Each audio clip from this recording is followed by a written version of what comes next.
देखिए, हमने खून और पानी का कहा था, हमने क्रिकेट का नहीं कहा था।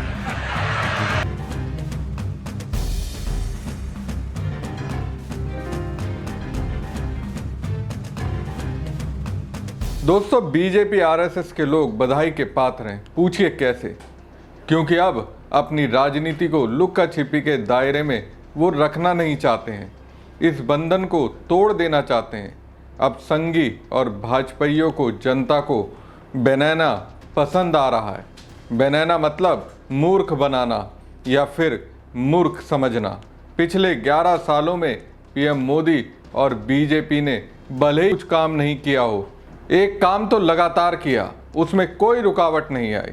जो लगातार बीजेपी और उसकी सरकार करती रही वो है जनता के विश्वास को खूब काटना। बीजेपी जनता को काट ही रही है। इसी जनता में भक्त रूपी लोग हैं जो कट रहे हैं तो भी कहते हैं क्या खूब काटा, वाह। मोदी जी की बात ही अलग है, वो गजबे तरीके से काटते हैं। 11 सालों से काट ही तो रहे हैं मोदी जी। तो दोस्तों, बीजेपी खुलकर बता रही है कि वो हमें आपको बना रहे हैं, माने मूर्ख बना रहे हैं। समझे भाई? बीजेपी और आरएसएस के लोगों को लगने लगा है बनाना ही उनका लोकतांत्रिक अधिकार है, मूर्ख बनाना। अब मैं ऐसा क्यों कह रहा हूं? क्योंकि सुना ही मैंने कुछ ऐसा है। सुना तो कान से खून बहने जैसी स्थिति हो गई। बात ही ऐसी कही गई जो सीधे तौर पर दिल को लगी, और पता नहीं क्यों मुझे भक्तों पर दया आने लगी। नमस्कार दोस्तों, मैं हूं परवीन सानी। दोस्तों, दैनिक जागरण के एक कॉन्क्लेव में संघ विचारक और बीजेपी सांसद राकेश सिन्हा से एक सवाल किया गया है। ये सवाल छात्रा ने पूछा।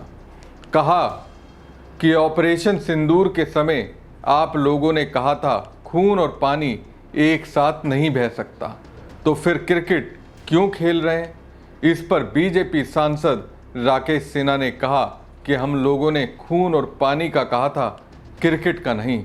सोचिए, इन लोगों के इस तरह के विचार हैं। अब आगे क्या ही कहा जाए? क्या बीजेपी वाले देश के लोगों को बेवकूफ़ समझते हैं? अपने आप को बुद्धिमान समझते हैं? क्या बीजेपी को ये लगने लगा है भारत के लोगों की बौद्धिक सोच जीरो हो चुकी है, और ऐसी स्थिति में यहाँ लोग विश्लेषण करने की क्षमता खो चुके हैं? ऐसा ही तो बीजेपी सांसद राकेश सिन्हा ने समझा। अगर नहीं समझते तो फिर क्या ये कहने की हिम्मत करते? मोदी ने खून और पानी कहा था, क्रिकेट की बात नहीं कही थी। मतलब सोचिए, उनके दिमाग ने ऐसा कहने की इजाज़त उन्हें क्यों दी?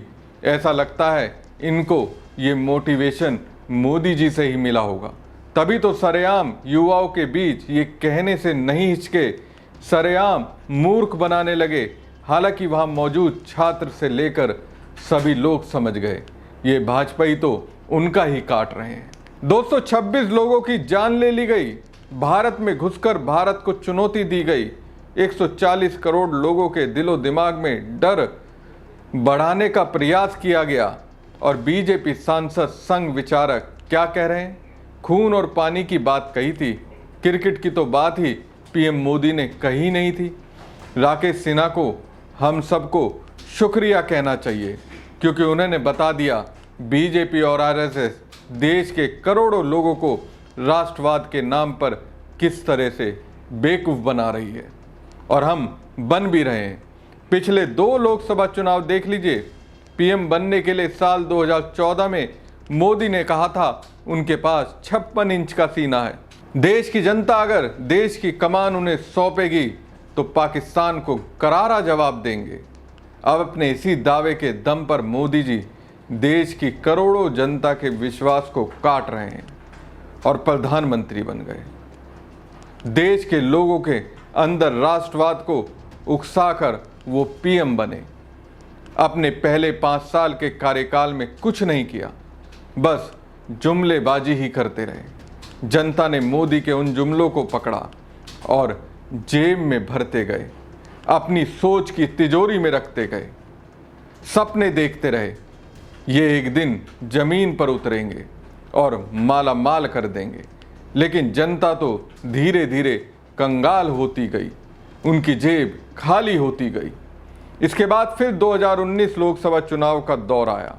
ये जैसे ही नज़दीक आने लगा तो सर्जिकल स्ट्राइक और एयर स्ट्राइक कर दी गई। फिर इसके नाम पर वोट मांगे गए। लोगों के सामने ये बताने की जहमत नहीं उठाई गई कि पुलवामा और उरी में आतंकी घटना कैसे हुई, बल्कि ये बताने में मोदी लग गए, देखो पाकिस्तान से बदला ले लिया, लोगों ने फिर से बहुमत दे दिया। अब तीसरी बार लोकसभा चुनाव हुआ, लेकिन राष्ट्रवाद का मुद्दा बीजेपी के हाथ नहीं लगा। इसका परिणाम ये दिखा कि बीजेपी यूपी में 80 सीटों में से सिर्फ 33 सीटें जीतने में कामयाब हुई। दिल्ली में बहुमत से दूर हो गई। अब एक बार फिर पाकिस्तान ने कायराना हरकत की। पहलगांव में 26 लोगों की जान ले ली।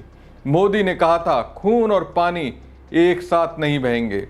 तो अब मोदी, बीजेपी और आरएसएस से ये सवाल किया जा रहा है कि आपकी सरकार पाकिस्तान से इतनी नफरत करती है, पाकिस्तान के नाम पर राष्ट्रवाद का ढोल पीटती है, तो फिर पाकिस्तान से भारत क्रिकेट क्यों खेल रहा है?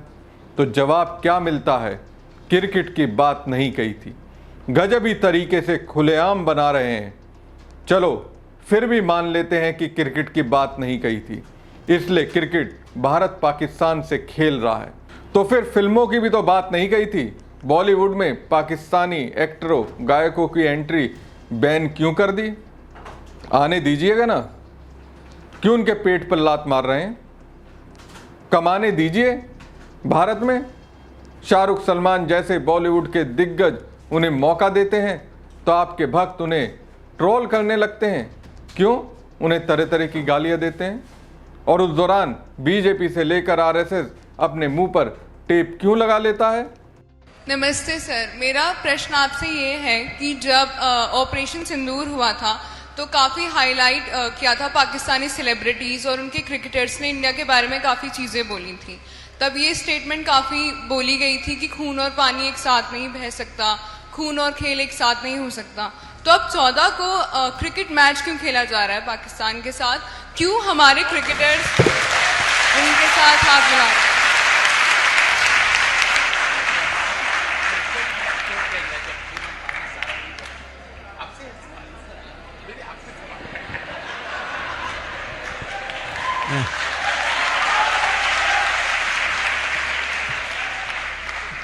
देखिए, हमने खून और पानी का कहा था, हमने क्रिकेट का नहीं कहा था। क्या ऐसा इसलिए भी है क्योंकि बीसीसीआई को लीड अमित शाह के बेटे जय शाह कर रहे हैं? आईसीसी के चेयरमैन वही हैं। इसलिए अगर लीग से हटकर बयान देते, अगर बीजेपी सांसद राकेश सिन्हा ये कहते क्रिकेट भी नहीं होना चाहिए, तो उन पर अमित शाह नजरें टेढ़ी कर देते। शाह को खुश करने के लिए ही क्या राकेश सिन्हा ने ये कहा कि मोदी जी ने खून और पानी की बात कही थी, क्रिकेट की नहीं? लगता तो ऐसा ही है। ऐसा लगता है अमित शाह के बेटे जय शाह ही राष्ट्रवाद है, उनका धंधा ही राष्ट्रवाद है। उनके खिलाफ बोलना राष्ट्रवाद को चुनौती देना है। राष्ट्रवाद का पूरा एकाधिकार बीजेपी के 2 नेताओं के पास है। लगता है उनका इस शब्द पर उन्हीं का कॉपीराइट है। मुझे तो लगता है राकेश सिन्हा जो बुद्धिजीवियों की जमात में आते हैं, ऐसा बनाने वाला बयान मोदी शाह की कथनी और करनी पर से पर्दा उठाने के लिए दिया हो। शायद ऐसा कहने के लिए आरएसएस की ओर से छुपा हुआ आदेश मिला हो। इसके अलावा भी राकेश सिन्हा ने बहुत बातें कही। अखंड भारत का राग अलापने लगे। क्रिकेट खेलने पर बेशर्मी भरा तर्क देते हुए कहते हैं कि यह विकल्प बीजेपी ने इसलिए खोल रखा है ताकि अखंड भारत बनने का रास्ता खुला रहे। सोचिए, बीजेपी के सांसद राकेश सिन्हा ने कैसे पहलगांव में मारे गए 26 लोगों के परिवार के जख्मों पर नमक छिड़का है। इधर उधर की बात खूब उन्होंने की, लेकिन ये नहीं बताया कि आखिर क्रिकेट खेलने की पाकिस्तान से जरूरत क्या थी। अगर क्रिकेट खेलना ठीक है तो फिर पाकिस्तान में जाकर भारत ने चैंपियन ट्रॉफी क्यों नहीं खेली? मोदी शाह और जय शाह ने दुबई में सारे मैच क्यों कराए? और फिर जिस मैच को खेलने के लिए भारत को मोदी शाह ने इजाज़त दी, उसका आयोजन भारत ही या फिर पाकिस्तान ही होता। दुबई में कराने की क्या ज़रूरत थी? गजब की बेशर्मी है दोस्तों। कहाँ से लाते हैं इतनी बेशर्मी? मतलब कुछ भी बोल दें, किसी बात का डर नहीं है।